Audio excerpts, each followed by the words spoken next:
Welcome to Back Porch News. Come on in and have a seat and we'll talk about the news. So last Friday, the AP came out with this little chestnut. House Speaker Mike Johnson is heeding the demands of the more conservative wing of his Republican conference and has teed up a vote this week on a bill that would keep the federal government funded for 6 more months and require states to obtain proof of citizenship, such as birth certificates or passports, when registering a person to vote. Well, there it is. The government that takes all of our money and prints all of the money, they're out of money. They've spent it all. And in order to keep the government open, they have to sign a bill to allow them to spend more money that they don't have. Seems questionable, but apparently it's a big deal. You know, we wouldn't want to have the government not there to look over our shoulders all the time. Anyway, in the means of all of this, the Republican House has decided to try to tack on an enforcement mechanism for another law.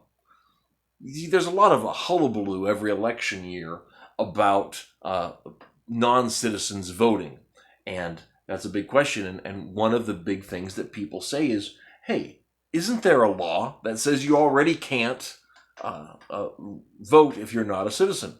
And yes, it is a law, but that law has no enforcement mechanism.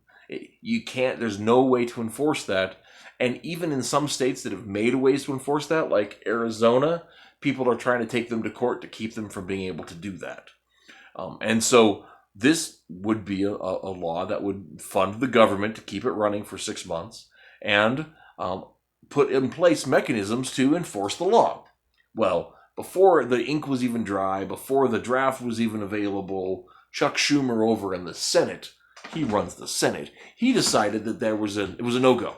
He wasn't going to agree. He says it needs to be bipartisan. That means both Democrats and Republicans should agree on it. But my question is, why wouldn't they? Right? Why wouldn't they both want to keep the government open, so that's a bipartisan point of agreement.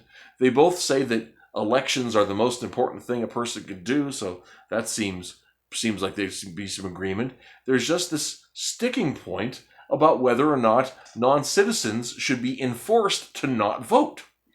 Which makes me ask, why would a person say that? Well, whenever I want to reflect back on the why of government, I reflect back on the Declaration of Independence. So I want to go ahead and read a little section, a little refresher for that, if you will. This is our founding charter, why we are what we are. We hold these truths to be self-evident, that all men are created equal and are endowed by their Creator with certain unalienable rights, that amongst these are life, liberty, and the pursuit of happiness. That to secure these rights, governments are instituted among men, deriving, and this is the important part, deriving their just powers from the consent of the governed. The principle of the American idea is that the citizens give the consent to be governed. That the citizens give the power to the government, not the other way around. So in order to have a system that is there to protect the rights of the citizens, the right of the people, you have to know who the people are. And it doesn't make any sense to me to not protect that. But apparently, other people have other ideas. It's ludicrous, if you ask me. Anyhow, Chuck Schumer had decided beforehand that he wasn't going to allow that to go to the Senate floor. And that was on Friday. He announced he wasn't going to allow it. And today, this is Sunday, he made it official. It's not going to go forward. I don't know if we're going to have a shutdown or if they're going to pull a last minute, whatever. Who knows? But Chuck Schumer definitely will not vote on a measure to allow the government to enforce the law they already passed. So that's a fun one.